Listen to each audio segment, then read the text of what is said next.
He hasn't stopped China from doing anything, either in Ukraine or in Iran. And we'll get to Taiwan in a second, because Taiwan, we'll get to it now. Taiwan is always on the table, more now than ever before, because China's very patient. They'll wait for America to punch ourselves out. They'll wait for America to fall in standing. They'll wait till America can't stop them.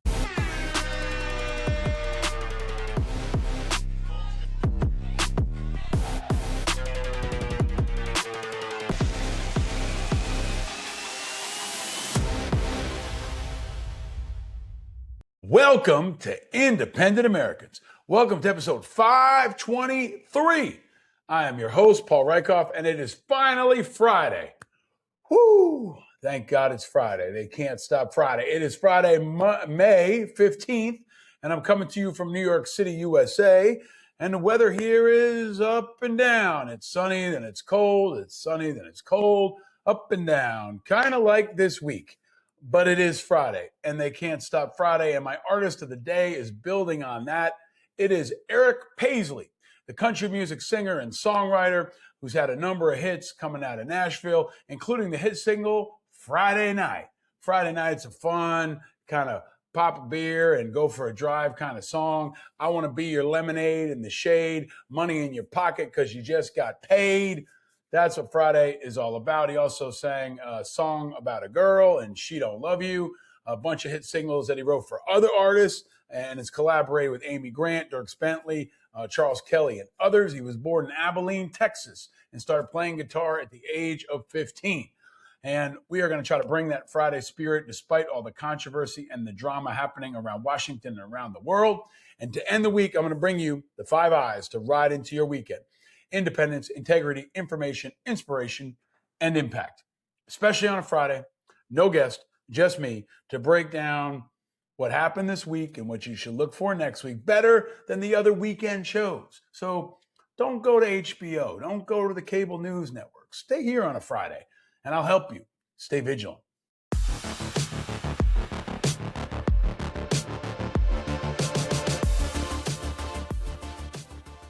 All right, a lot to get to, but I want to remind everybody that May is Mental Health Awareness Month. I have been an advocate for mental health for decades, especially for veterans, but I just want to remind everybody that mental health is a part of total health. As you go into this weekend, find times to take care of your mental health and to look out for the mental health of others, especially veterans. As we get close to Memorial Day coming up, it's a good time to check in on your buddies. And if you're struggling, reach out. I always have resources to the Veterans Crisis Line, other mental health resources in the show notes. But just remember to reach out, be vigilant, and understand that reaching out for help is a sign of strength. It is not a sign of weakness. And we're going to need some strength because there is a lot to close out our Friday. And we got one and only top topic.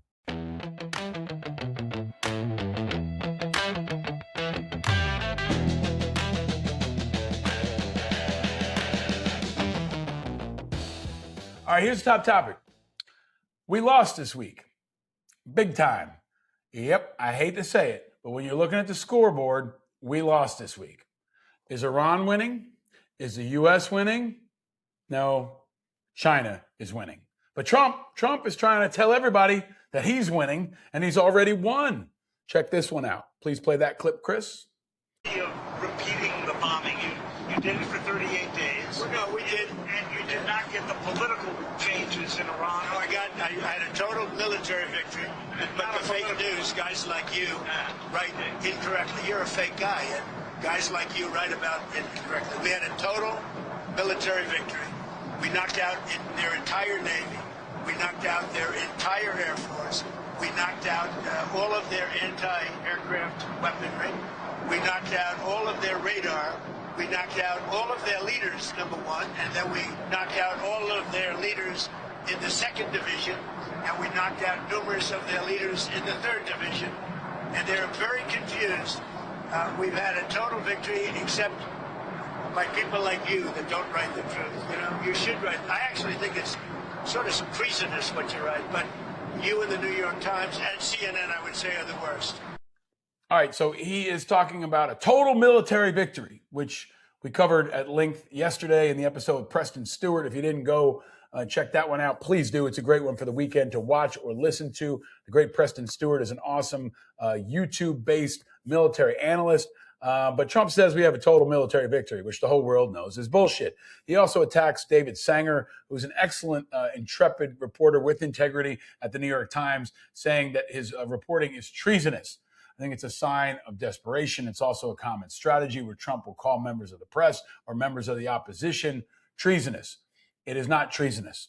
And we do not have a total victory. I don't think there's anybody in the intelligence or military community who would tell you that. It might be Trump, Hegseth, and the guy I debated on HBO Real Time a couple weeks ago. But outside of that, I don't think anybody thinks it's a total victory. Now, is Iran winning?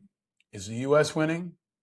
No, but China is definitely winning. It was a great week for China. Trump is on his way home now. He may be landing soon. Maybe he'll shut up for a couple hours because he'll fall asleep, but probably not. He'll probably just fly through and blast out a bunch of Truth Social comments. But here's what you need to know. There's a lot of reporting this week about China gaining a significant advantage on the U.S. because of Iran. The Washington Post, John Hudson, and others had a big scoop that a confidential new U.S. intelligence analysis details how China is exploiting the war in Iran to maximize its advantage over the U.S. in a wide range of fields, militarily, economic, diplomatic.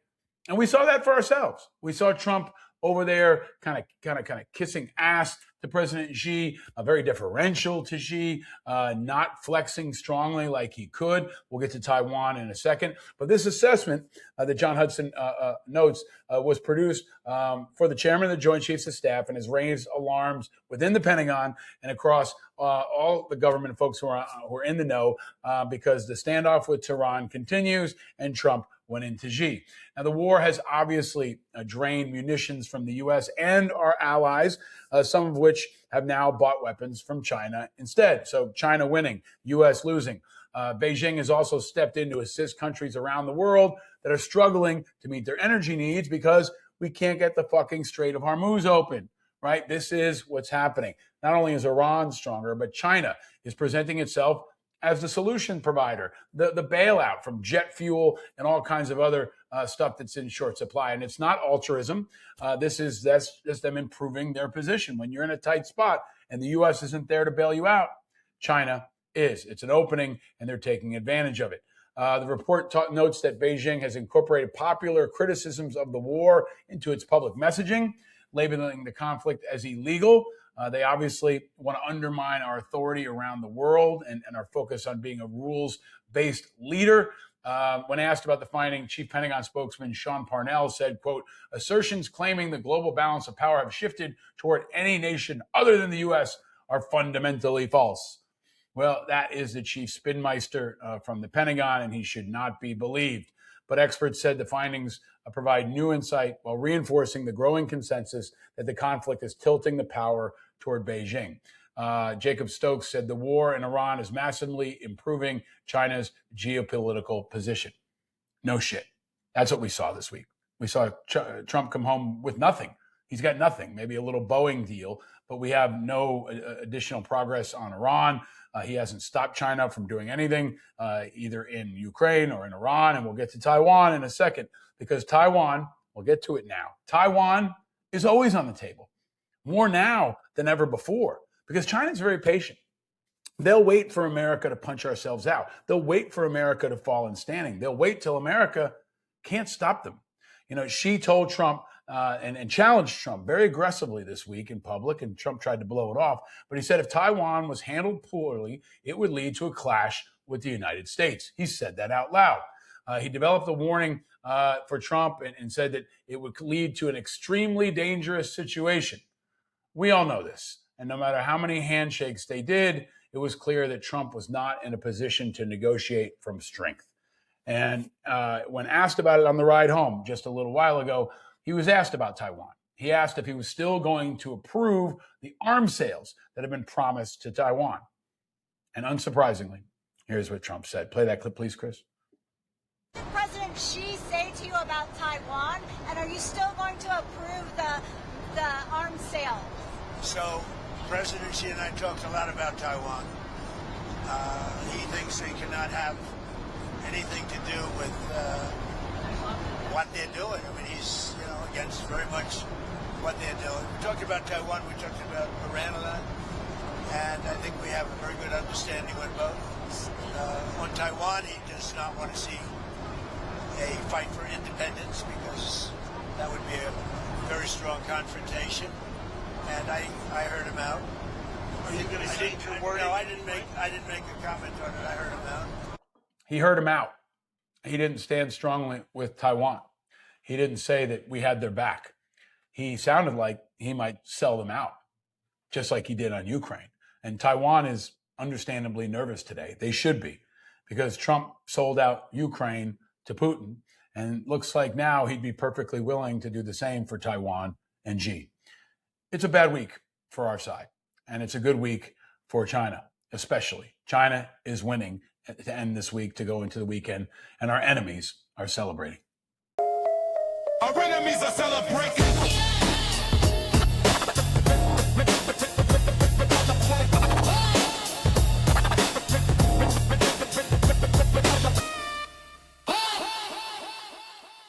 All right, look, despite that, especially on a Friday, you can't let the bastards get you down. You got to find ways to win the day. You got to celebrate your Fridays, because they can't stop Friday. And they might not be able to stop a virus either. I want to talk about this because it's sort of related to China, in that Trump blamed COVID on China. Remember when he used to be strong on China? Maybe he thinks China forgot about that. Maybe we've all forgotten about COVID, in part because we've had to, because it was so fucked up. COVID was really hard for all of us. And I think sometimes we just breeze past it and try to put it in our rearview mirror. But it's still very important to reflect on it, because we might be able to see version 2.0. Now, I don't want to be alarmist. I also don't want to ignore it, because the last time I was called alarmist too. And this shit that's coming around, the hantavirus, sounds awfully familiar. It's now reached 11 cases.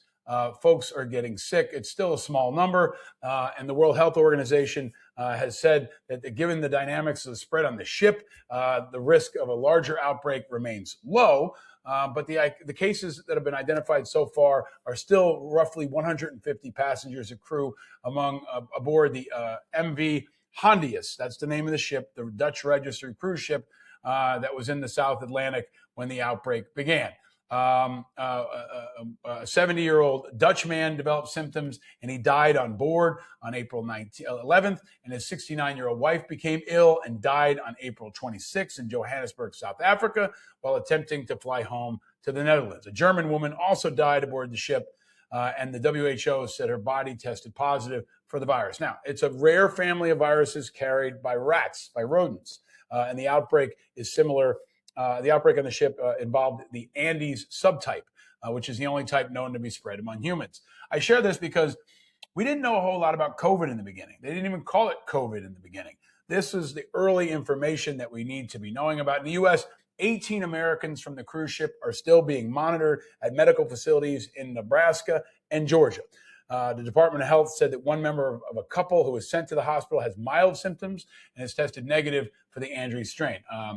Anyway, here's what you need to know. We've been here before, and I hope this time is different. But hope isn't a course of action, and our action is being led by Trump again, and by RFK Jr., and he's pulled us out of the World Health Organization. So I'm sorry if I don't feel confident in their assurances. These are the same guys who are telling you right now they won in Iran and it's over. The same guys who told us the Iranian threat was obliterated last time they bombed it. So after this week, they're not winning. They're not winning the war in Iran. They're not winning the battles against China. And they're not winning in the battle to convince us that they have this shit under control. And as we go into another Friday, our enemies are celebrating. Our enemies are celebrating.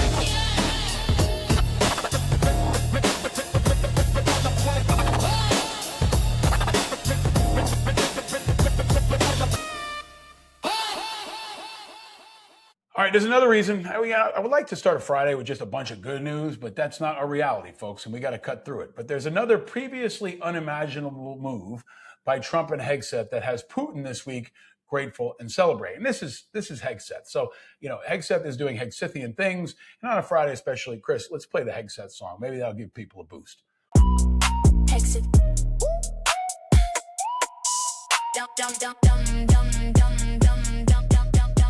Hegseth. But here's the bottom line. Hegseth is canceling the deployment of the 2nd Armored Brigade Combat Team to Poland. They were supposed to do a long-range fires, the deployment later this year of a long-range fires battalion to Germany. And they directed the removal of multi-domain command personnel in Europe. So what the DoD talking points said is that the Europeans have not stepped up when America needed them, and that the recent Germany rhetoric has been inappropriate and unhelpful. So in addition to signaling they're going to pull troops out of Germany, now they're stopping deployments to Poland. This is a wish list for Putin. This is a great way to end the week for Putin.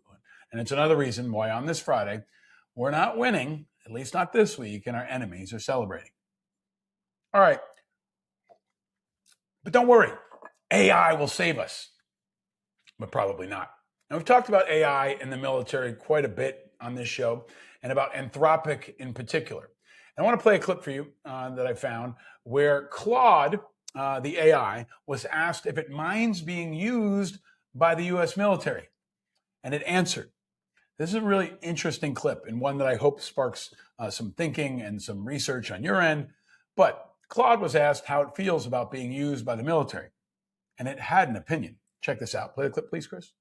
So I decided that I would ask Claude a question.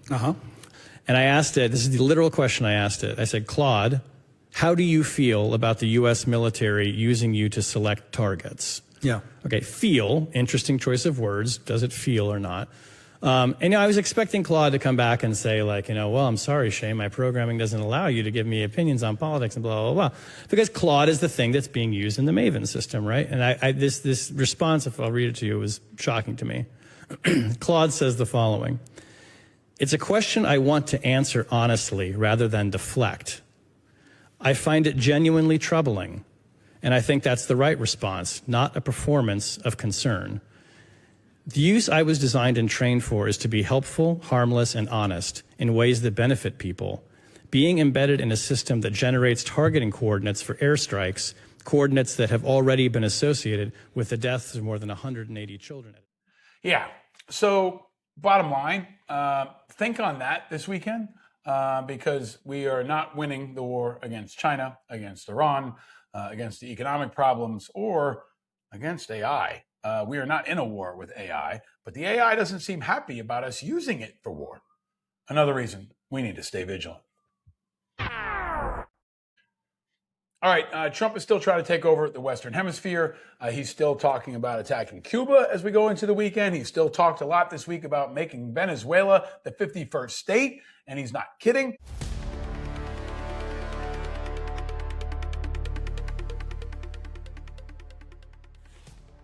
And in other parts of the world, Ukraine had a really, really tough week. And today is day 1532 of Russia's full-scale invasion of Ukraine. Now, as I said yesterday with Preston Stewart, Putin asked Ukraine not to attack his military parade. Then he launched a wave of deadly attacks on Kyiv. Over a course of 30 hours, 56 missiles, 1,560 drones. Think about that. 1,500 drones. A 30-hour attack all across Ukraine. At least 36 people have been killed, at least 112 injured. The numbers are probably much higher now. They used 35 cruise missiles. They used 18 Iskander ballistic missiles and 3 Kinzhal ballistic missiles. It was a really shocking and devastating wave that killed a number of children, and we should all be outraged. But I want to remind everybody that Ukraine is still holding strong. Ukraine might be winning this Friday. I'm going to put it out there and say they are, because we need winners to root for. And I think Ukraine is one of them. And underscoring how important the Ukrainians have been, there was reporting this week that during a NATO exercise to defend the Swedish island of Gotland from a simulated Russian attack, Ukrainian drone operators completely crushed the Swedish forces. The Swedes had to halt their drills 3 times to rethink their tactics. General Michael Klassen said that NATO armies must urgently learn how to fight with drones directly from the Ukrainians. Thankfully, the Ukrainians are on our side. And once again, it is now Ukraine that is stepping up to help and train NATO to defend itself. While meanwhile, NATO does not allow Ukraine to be a part of NATO, which is ridiculous and unacceptable. But a reminder, people continue to be killed, including civilians. And an 18-year-old dug out a victim while waiting for help to arrive. He spoke to her to keep her conscious. He touched her legs so she didn't feel alone. He later learned her daughter, Masha, was still missing under the rubble, and her prom is in 2 weeks. That's from Sibai O'Grady, who posts a lot of stuff for the New York Times and others, underscoring how Putin continues to pound civilians. So as American kids all across this country are celebrating graduation and celebrating their proms, Ukrainian kids are dealing with missile attacks. This is what Putin is doing every day. And it's not going to stop until he's gone. So stay vigilant. All right, veterans are vigilant. Many of you are veterans. My big shout out and thank you to all the veterans, especially that listen to the show, but to everybody who listens and watches this show. I often say that veterans can lead the way. We've done that on Mental Health Awareness Month. Veterans have bravely helped battle the stigma. I will also remind you that we lose 17 veterans per day, every day, to suicide. And the number is increasing among men and women. We need to save our buddies. We need to look out for your sons and daughters and dads and moms and neighbors. And we need to stand up against politicians who don't. I'm an independent. I am willing and able to criticize Republicans and also Democrats. And there's one Democrat who really failed us this week. And for some, it may be a surprise. For others, it's not. It's newly elected New York City Mayor Zohran Mamdani, who has now decided he's going to cut veteran services. He's axing the veterans budget, including the parade.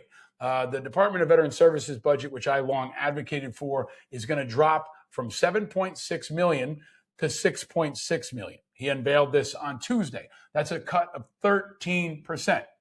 He's cutting 13% of what is only, it's really not that much money compared to the overall size of the city budget, from $7 million to roughly $6 million. That's a 13% cut.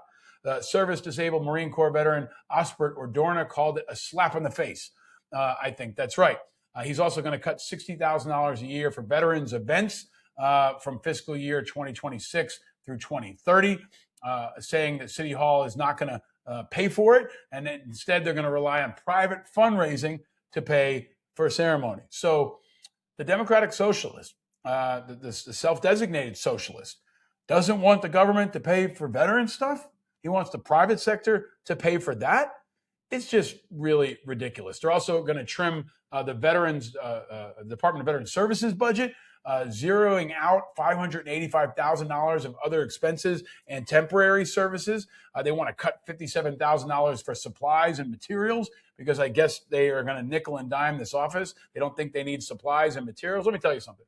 I have organized veterans for decades. You need supplies and materials when you do stuff like outreach to veterans. You need flyers. You need pens. You need to be able to communicate with people, some of whom aren't on the internet anymore and are in their 80s and 90s. So this is some unique and outrageous bullshit. And I'm just going to say, it's a terrible and shameful move by newly elected Mayor Mamdani. It's a massive insult to our veterans just a week before Memorial Day. It's bad policy. It's bad optics. It's bad politics. It's bad for veterans. It's bad for New York City. And Mamdani is talking about how he's balancing the budget in New York City. What he's not talking about is how he's balancing it, at least in part, by cutting the already pathetic city budget for veterans. He's taxing the rich, but he's cutting veterans support by 13%. What the fuck? Now, we can argue about whether or not to cut the parade specifically. There's merits on both sides. But the larger issue is the insultingly small amount of money assigned to it that will undoubtedly be used if it was designated to something else. And the overall budget should be increased, not slashed, especially when we're at war with Iran. Now is the time to expand support for vets, not shamefully cut it. So, to the mayor, I welcome you on the show anytime. You'll get a fair shot here and a fair conversation. To the city council, you as well. You can make this right. Both of you should make this right immediately. And if you're in New York or not, sound off and let them know, because we have to hold the line in defending our veterans' benefits. They're not going to balance the budget of a city on the backs of veteran services. Stay vigilant. All right, that pisses me off on a Friday, but I got to share it with you because you need to know about it.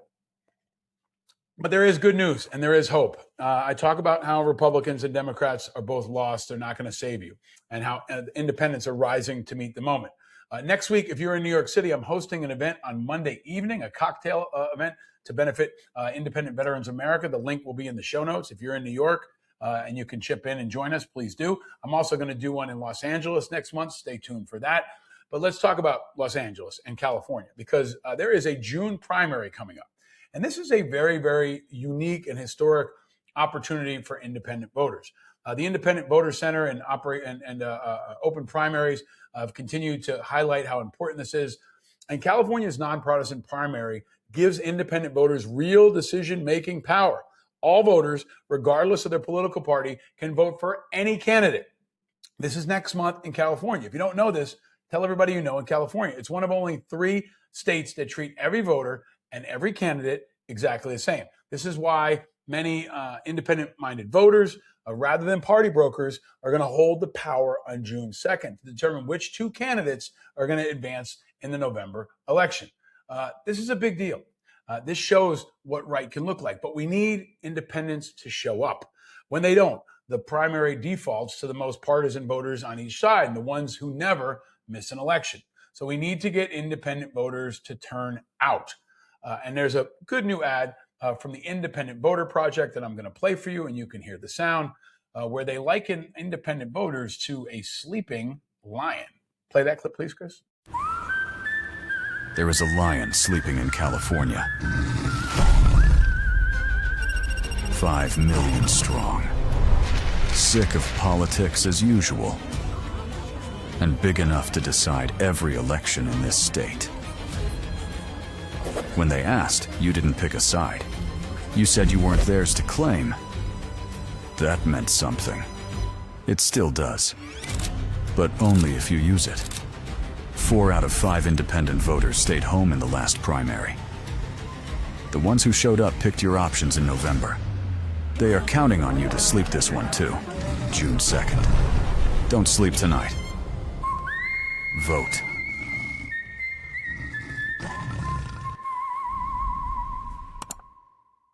So we're coming.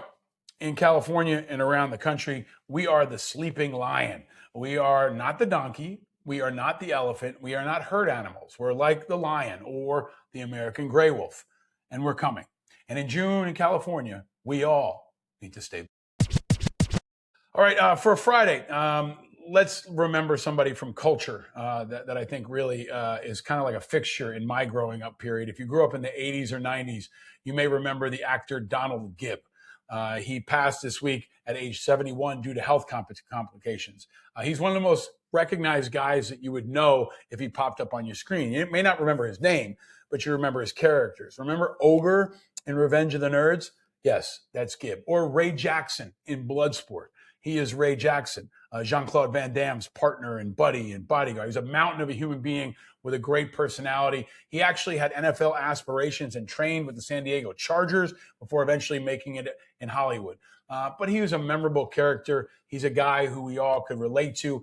He's a guy who defined the 80s and some great movies and always brought a positive spirit and seemed like a really good guy. So rest easy, big man. Generation X especially, all of us won't forget you. And we will, in your honor, in the spirit of Bloodsport and Revenge of the Nerds and all the other characters you played, we will stay vigilant. Stay vigilant. Stay vigilant. All right, let's talk sports real quick. A lot going on this week and this weekend. Earlier this week, the Cavs beat the Pistons. They take a 3-2 lead going into tonight's game at 7 p.m. And then at 9, they got a chance to close it out. By the way, the Cavs can win this whole thing. And then tonight, San Antonio is on the road trying to close out the Timberwolves. If they don't, if either one doesn't, we will have 1 or 2 Game 7s on Sunday. Hockey's been amazing. Colorado won the series against the Wild 4-3 in overtime on Wednesday. And then last night, the Canadians beat the Sabres 6-3, driving that series to 3-2. And the Golden Knights knocked out the Ducks 5-1. So the Avalanche and the Golden Knights are going to meet on that side of the bracket. And the Hurricanes are waiting to see who wins the Sabres and the Canadians. And in sports news also, it has now been announced that there will be a halftime show at the World Cup, which will be happening just a couple miles from here at MetLife Stadium. New York is already buzzing about the World Cup. My kids have been assigned a different country from the World Cup to learn about.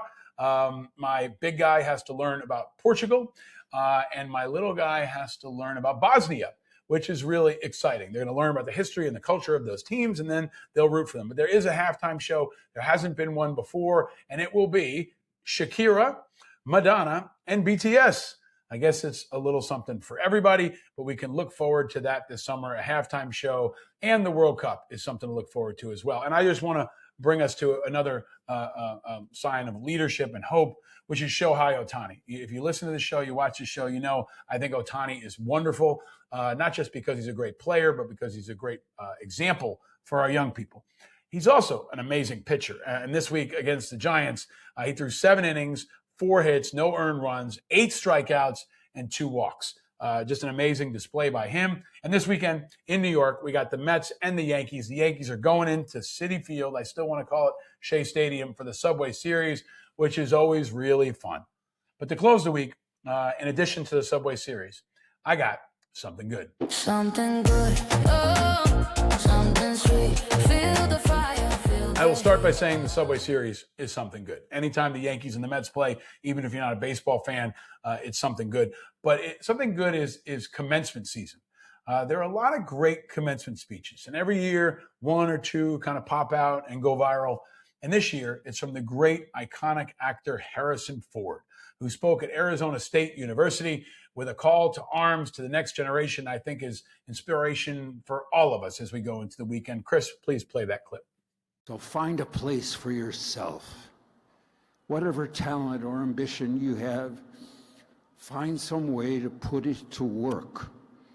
Build something that didn't exist yesterday. Stand up for someone who can't stand up for themselves. Bring people together who weren't talking before. That's leadership. That's what moves the needle. All right, Harrison Ford is issuing a call to all of us on this Friday. Even when all this chaos is happening, opportunity presents itself. We need to recognize it. This is your time. Own it.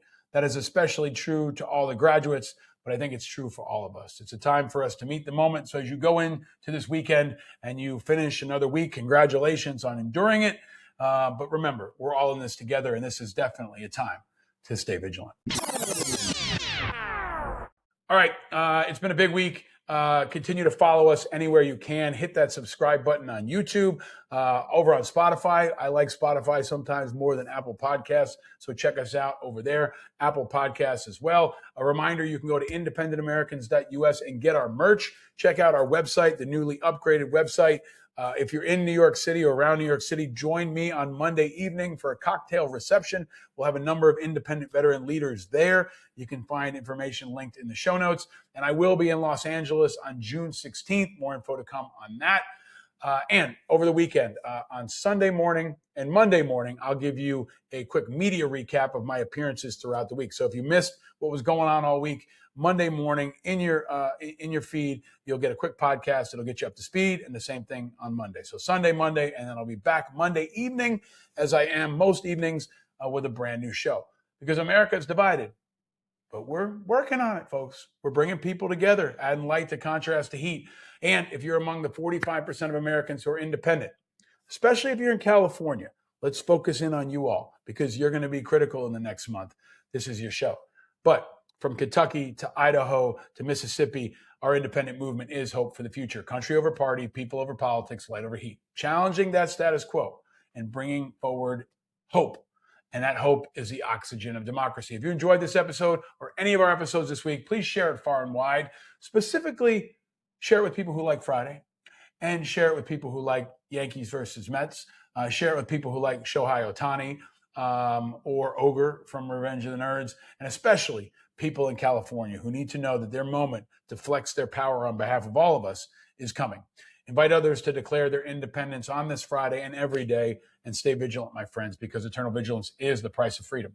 No, you're not alone and you're vigilant. We're all vigilant, and we're all in this together. I'm your host, Paul Rieckhoff. Thank you for tuning in to Independent Americans.